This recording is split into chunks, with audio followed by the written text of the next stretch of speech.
The following story has been brought to you by StoriesToInspire.org. You see, this woman was in her early 40s, and Nebuch, her husband, was very sick. They had 3 children, and the doctor was afraid to operate because he was so sick, this man, and he was frightened that maybe the person would die on the table because of the anesthetic. So he said to the young woman, look, you've got to go to a higher authority than me. And if the higher authority tells me to do the operation, then I'll do it. So fine. She said she would find the higher authority.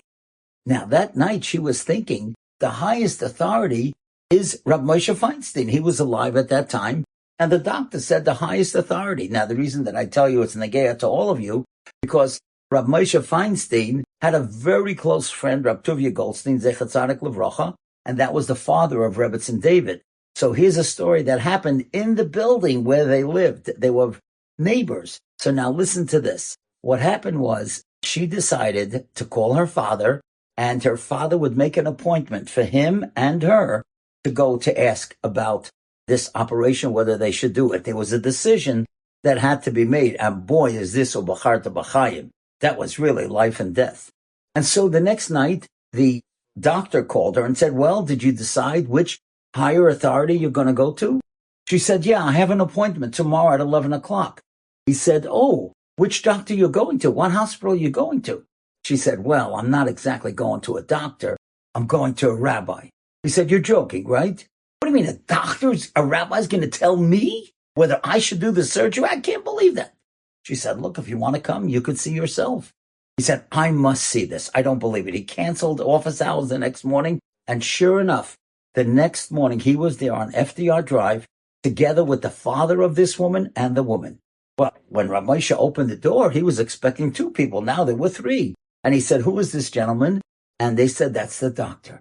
And so the doctor was welcomed in by Rabbi Moshe. Rabbi Moshe gave him tremendous derech eretz, and he asked him about the illness. He asked him about the danger of the anesthetic. And Rabbi Moshe sat with him and listened very carefully. And then Rabbi Moshe said to the young woman, you know, you said that your husband learned in my kollel 20 years ago. I'm trying to remember him. I can't picture him. Do you by any chance have a picture of him? And the lady said, yes, I have my chasana picture with me. And he came into the kollel right after our wedding. Rabbi Moshe said, let me see the picture. And he looks at the picture, and suddenly he recognizes who this young man is, and he starts crying. Because now he knows who this person is. He remembers him from the kollel, and he's got 3 children, and he's very sick. And when Rabbi Moshe started crying, the doctor turned to the woman and said, now I understand why he can make such a decision. Any rabbi, any teacher that could cry for a student that they had 20 years ago, God is going to give him the right wisdom to make the decision. And you know what Rabbi Moshe said? Ubacharta b'chayim. You know what he said? They should have the operation, but he said the man should undertake something.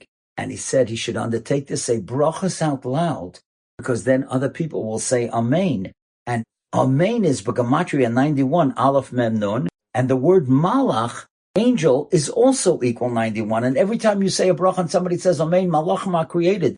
And when others say brachas and he says amen, malachim will be created, and those malachim will protect him.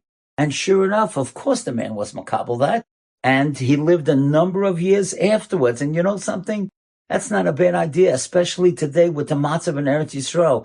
Maybe we should all make that decision from now on, that we're going to make brachas out loud, so others will say amen, and the malachim will protect us and protect everybody that it's in Eretz Yisrael.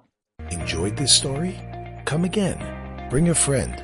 StoriesToInspire.org